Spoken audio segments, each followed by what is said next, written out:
Advocate Prashant Padmanabhan, one second. Advocate Prashant Padmanabhan, ഇത് ഇപ്പോൾ ഈ മിഥുൻ പറയുന്നത് പോലെ ഇതൊരു പബ്ലിക് ആങ്സൈറ്റി ഉണ്ടാക്കുന്ന തരത്തിൽ ഹൈപ്പോത്തറ്റിക്കലായിട്ടുള്ള ചില തിയറീസ്, ചില കോൺസ്പിറസി തിയറീസ് പരത്തുകയും അത് പ്രചരിപ്പിക്കുകയും ഒക്കെ ചെയ്യുന്നതാണോ താങ്കൾ കാണുന്നത്?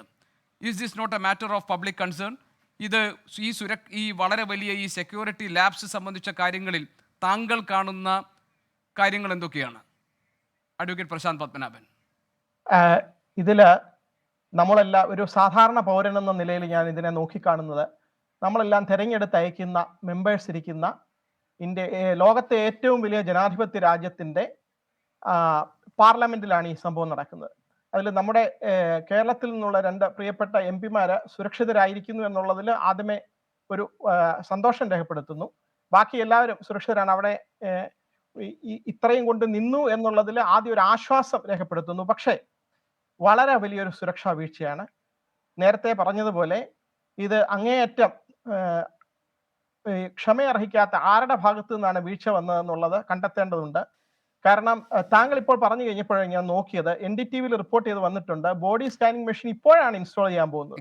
അപ്പൊ ഇതുവരെ ഇതില്ലാതെ എന്തായിരുന്നു അവിടെ നടന്നുകൊണ്ടിരുന്നത്? അതുപോലെ നമ്മുടെ MP ഇപ്പൊ പറഞ്ഞു, ആന്റണി പറഞ്ഞത്, അവിടെ ആളുകൾ കൂട്ടം കൂടി നിൽക്കുന്നത് കാണാൻ ആരാണ് എന്താണെന്ന് പോലും അന്വേഷിക്കും. ഇത് ഞെട്ടലോടുകൂടിയാണ് നമ്മൾ കാണുന്നത്.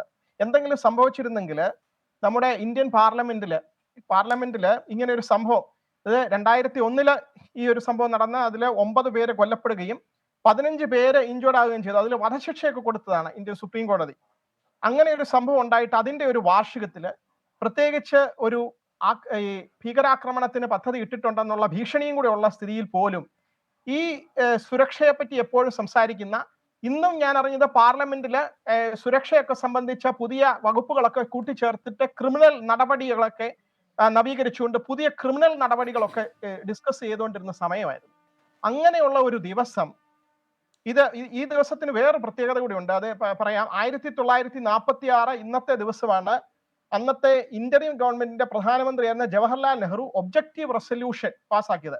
അന്ന് അദ്ദേഹം പറഞ്ഞത്, ഒരു സോവറിൻ സ്റ്റേറ്റ് ആണ്, ഇവിടെയുള്ള എല്ലാ വിഭാഗത്തിലും പെട്ട ആളുകൾക്ക് സോഷ്യൽ, എക്കണോമിക്, പൊളിറ്റിക്കൽ ഫെയർനെസ് ഉണ്ടാകുന്ന ഒരു ഭരണഘടനയാണ് നമ്മൾ വിഭാവനം ചെയ്യുന്നത്. സ്വാതന്ത്ര്യത്തിന് മുമ്പ് പ്രഖ്യാപിച്ചതാണ്. അത് അന്നത്തെ പ്രസിഡന്റ് ആയിരുന്ന 2002 പ്രസിഡന്റ് ശ്രീ KR നാരായണൻ 2001 ഈ അറ്റാക്കിനെ പറ്റി പറഞ്ഞപ്പോൾ പറഞ്ഞു, ഒബ്ജക്റ്റീവ് റെസൊല്യൂഷൻ പാസ്സാക്കിയ ദിവസമാണ് ഇന്നാണ് ഇങ്ങനെ ഒരു സംഭവം നടക്കുന്നത്. വീണ്ടും അത് റിപ്പീറ്റ് ചെയ്യുകയാണ്. 2023 വീണ്ടും ഇത് റിപ്പീറ്റ് ചെയ്യുകയാണ്. അപ്പൊ ഇവിടെ ശ്രീ മിഥുൻ വിജയകുമാർ ചോദിച്ചത് MP-മാർക്ക് ബാക്ക്ഗ്രൗണ്ട് വെരിഫിക്കേഷൻ. തീർച്ചയായിട്ടും ഏറ്റവും ചെറിയൊരു കാര്യം ചെയ്യാൻ പറ്റുന്നത് ഈ പാസ് ഇഷ്യൂ ചെയ്യുമ്പോൾ ബാക്ക്ഗ്രൗണ്ട് വെരിഫൈ ചെയ്യുക എന്നുള്ളതാണ്.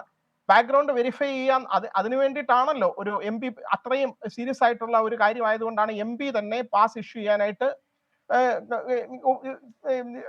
ഇത് പെടുത്തിയിരിക്കുന്നത്. ഇപ്പോൾ മഹുവ മൊയ്ത്ര എന്ന് പറയുന്ന ഒരു MP-യെ പുറത്താക്കിയത് നമ്മൾ കണ്ടു. എന്തിനാണ് പുറത്താക്കിയത്?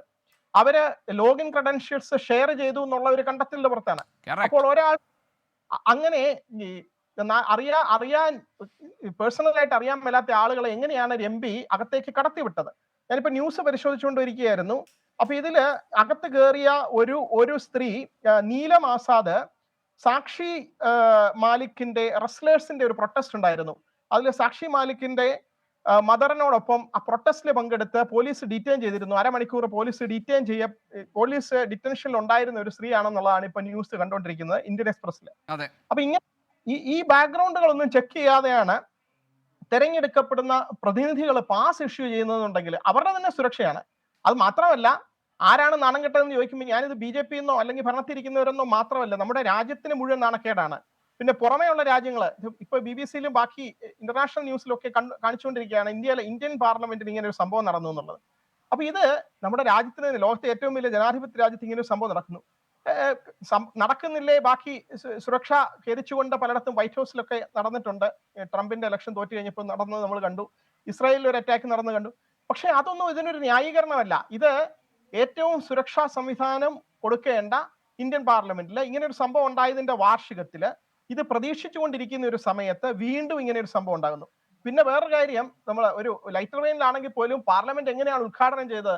വീര സവർക്കറുടെ ബർത്ത്ഡേയില് പ്രത്യേകം പൂജയൊക്കെ നടത്തി, പ്രധാനമന്ത്രിയാണ് പൂജയൊക്കെ നടത്തിയാണ് ഉദ്ഘാടനം ചെയ്തത്. അങ്ങനെ ഒരു അത്രയും അത് പ്രതീക്ഷിക്കുന്നത് ഈ സെക്യൂരിറ്റി ഇല്ലാതെയാണോ, എങ്ങനെയാണ് ഈ ഫിസിക്കൽ ആയിട്ടുള്ള സെക്യൂരിറ്റി കൂടി ഒരുക്കണ്ടേ ഇതിനൊപ്പം?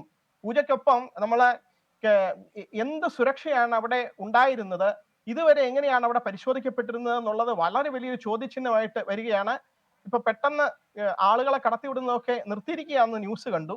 ഏതാണേലും ഈ ഇങ്ങനെയാണ് പാർലമെന്റിൽ പോലും സുരക്ഷ ഒരുക്കി കൊടുക്കുന്നതെങ്കിൽ സാധാരണ ജനങ്ങൾക്ക്, ഇവിടെയുള്ളവർക്ക് എന്തായിരിക്കും എന്നുള്ള വളരെ വലിയ പ്രശ്നമുണ്ട്.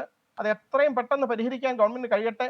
അതിനെല്ലാ മാത്രമല്ല മിഥുൻ ഇപ്പോൾ ഈ പറഞ്ഞ ഗൂഢാലോചന സിദ്ധാന്തം എന്നത് എങ്ങനെ നിലനിൽക്കുമെന്ന് കൂടി നമുക്ക് പരിശോധിക്കണം. മാത്രമല്ല എവിടെയാണ് ഇതിലെ പിഴവുകൾ സംഭവിച്ചിട്ടുള്ളത്? സുരക്ഷാ ഉദ്യോഗസ്ഥരെ പഴിചാരി ഈ പ്രശ്നത്തിൽ നിന്ന് കേന്ദ്ര സർക്കാരിന് രക്ഷപ്പെടാൻ കഴിയില്ല. ഇതിന് പിന്നിൽ പ്രവർത്തിച്ചത് ആരാണ്, എന്തായിരുന്നു അവരുടെ ഉദ്ദേശം എന്നത് സംബന്ധിച്ച് രാജ്യത്തോട് മറുപടി പറയേണ്ട ഉത്തരവാദിത്വം ആഭ്യന്തരമന്ത്രിക്കും ഈ സർക്കാരിനുമുണ്ട്.